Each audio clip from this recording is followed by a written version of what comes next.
Saya beberapa hari yang lalu dakwah ke Pontianak. Nah, sampai di Pontianak selesai pengajian, saya diajak untuk bertemu dengan seorang syarifah, salah satu anak cucu Nabi Muhammad SAW, marganya Al-Haddad, namanya Anisah. Ya, Syarifah Anisah.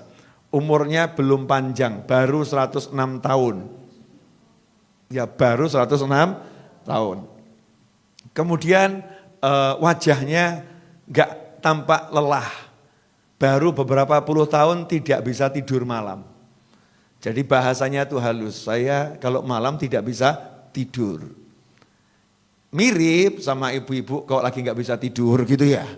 Udah 5 hari saya nggak bisa tidur. Tapi ngapain? Nonton sinetron, ya baca komik, lihat tayangan-tayangan yang ada di media sosial. Sibuk lihat TikTok, IG dan lain sebagainya. Kenapa nggak bisa tidur, cari tidur?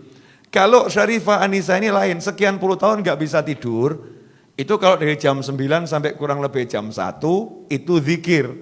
Jam 1 sampai subuh, sholat. Mirip ya. Setelah itu habis subuh matahari terbit, tidur. Ya, jam berapa bangunnya? Kalau kita balas dendam, jam 2, jam 1 baru bangun. Syarifah Anisah enggak, jam 9 sudah bangun. Ngapain? Sholat duha. Tidur lagi kapan? Yaitu nanti habis subuh. Nah, apa yang dilakukan oleh beliau? Beliau kumpulkan biji-bijian, ditaruh di satu tempat yang besar sebesar rebana ini. Yaitu biji-bijian dari kelengkeng, dari duku ya dikumpulkan. Nah, kemudian diambil 2 wadah, yang satu isi biji-bijian, yang satu kosong. Jam 9 itu duduk nyantai, duduk atahiyat akhir di sejadahnya. Jadi di sajadahnya, saya buktikan saya duduk sama beliau 1,5 jam, posisi kakinya enggak berubah. Sementara kita yang muda-muda sudah ganti-ganti. Ya, sudah ganti-ganti. Ini beliaunya masih atahiyat akhir santai gitu ya. Kemudian yang dibaca apa zikirnya? 1 istiqomah, surat Al-Ikhlas. Bismillahirrahmanirrahim, qul huwallahu ahad, sampai selesai, kemudian ditaruh di tempat yang kosong. Terus gitu, sampai pindah semua. Ya, sampai pindah semua. Besoknya gantian, yang sini dipindah ke sini. Sehingga beliau enggak pakai tasbih. Ya, enggak pakai tasbih untuk yang zikir malam itu, enggak pakai tasbih, karena tasbihnya kalau mau dibuat seberapa panjang itu.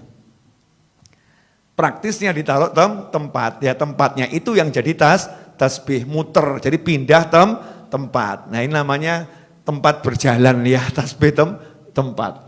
Ditanya sama anak-anaknya, yang anaknya jumlahnya 5, cucunya kurang lebih 20-30, cicitnya baru 50. Baru sedikit. Jadi kalau kumpul nggak usah ngundang-ngundang orang, sudah penuh. Ya, kalau diundang makan semua cucu cicitnya ikut, selesai itu.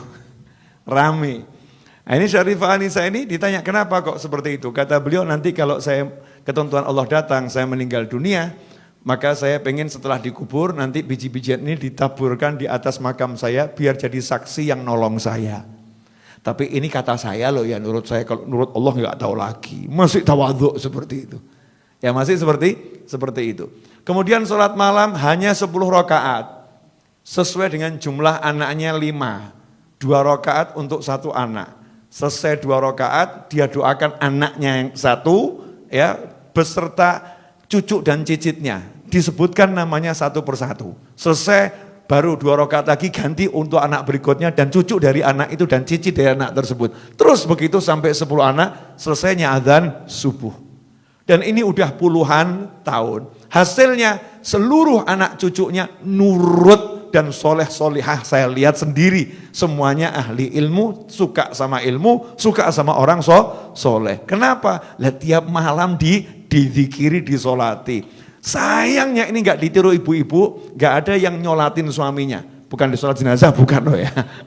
Enggak sholat malam dizikirin, enggak. Anak-anaknya enggak dizikirin. Sibuk marahin anak, sibuk marahin suami. Nah, ini metode yang saya dapat dari Syarifah Anisah. Semoga Allah panjangkan umurnya dalam segala kebaikan.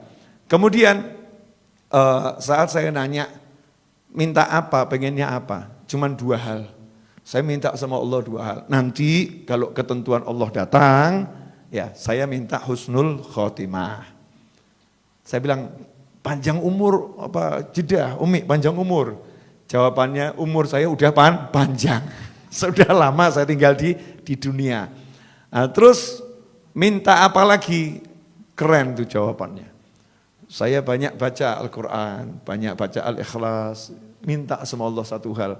Malaikat Israel itu kan nanti yang ngurusin pencabutan nyawa saya, itu kan ditugaskan sama Allah. Ya dia ditugaskan sama Allah, tapi dia kan hamba Allah. Saya bilang sama Allah, ya Allah aku minta satu. Nanti kalau Israel datang menjemput aku, dia harus sopan sama aku. Gak boleh sembarang masuk, harus salam dulu sama aku. Masya Allah keren ya perempuan bener ya, jangan sembarang masuk, salam dulu. Minta sama Allah malaikatnya disuruh salam dulu, enggak sembarang masuk. Ini nunjukkan kalau wanita yang solihah ya, punya sesuatu di sisi Allah Subhanahu wa ta'ala. Karena memang punya persiapan, jadi udah persiapkan nanti dikubur ada Al-Ikhlasnya, ya. Ngadepi Israel ada Al-Qurannya. Kalau ada orang meninggal dunia beliau dikabari, ada warga kampung meninggal dunia, 5 hari beliau duduk menghatamkan Al-Quran. 5 hari khatam, niat semoga ini jadi temannya di kuburan nanti, mikirin orang lain. Nah duduk sama manusia yang seperti ini, itu nanti akan buat kita istiqomah. Jadi gak mikir dunia lagi, ngopor ruwet cari fulus, cari duit, ujung-ujungnya mati. Oh ngaji enak, jadi semangat pengen ngaji, jadi semangat pengen zikir. Tapi kalau kumpulnya sama ahli film, Masya Allah tanya, film apa yang barusan kamu tonton? Ya, ada koleksi drama apa yang terbaru? Ya, di mana lihatnya? Jadi pengen lihat, terpanggil untuk itu, rusak nanti istiqomah kita. Maka biar kita bisa istiqomah, ya kita dengarkan kisahnya orang-orang yang istiqomah. Baik yang masih hidup maupun yang sudah meninggal dunia. Karena taksirnya, pengaruhnya ke hati itu sangat nyata. Ya sangat nyata, langsung termotivasi. Ya, ini terbukti toh, antum semua kan tiba-tiba jadi semangat ya, muncul, mau begini dan lain sebagainya. Kemudian Sarifah Anisah ini minta sama Allah agar tidak meninggal di rumah sakit. Makanya beliau, saya nggak mau masuk rumah sakit, saya nggak mau direpotkan dan tidak mau merepotkan. Orang meninggal itu harus di tempat yang tenang. Karena nazak itu, dicabut nyawa sama Israel itu sesuatu yang berat. Jadi tempatnya harus tenang. Saya pengen meninggal di rumah. Makanya saya nggak keluar kemana-mana. Jadi hidupnya nunggu Israel alaihissalam. Tapi nunggunya sama sholat ngaji. Sementara kita belas nggak nunggu. Ya, nggak nanti. Padahal itu pasti. Nggak punya persiapan khusus ya. Persiapan apa untuk menghadapi Israel alaihissalam? Ya minimal kalau nyebut nama malaikat Israel sebut alaihissalam. Kita kirim salam terus, untuknya salam. Nanti kalau datang kepada kita ya assalamualaikum dulu gitu ya. Lah nggak pernah dikasih salam ya, tahu-tahu masuk aja itu. Tapi kalau kita sering kasih salam ya Israel alaihissalam, insya Allah nanti Allah izinkan kita kelak setelah panjang umur fitaatillah meninggal husnul khotimah, dijemputnya dengan cara yang indah, yang bagus, yang baik. Jelas semuanya? Ya, jadi kumpul ya, cari kisah-kisah orang-orang yang ahli istiqomah. Itu akan membangkitkan semangat kita untuk istiqomah. Dan salah satu amal yang kita harus paksakan istiqomah karena itu mudah adalah sholawat. Paling sedikit 10 di pagi hari, 10 di sore hari. Paksakan itu.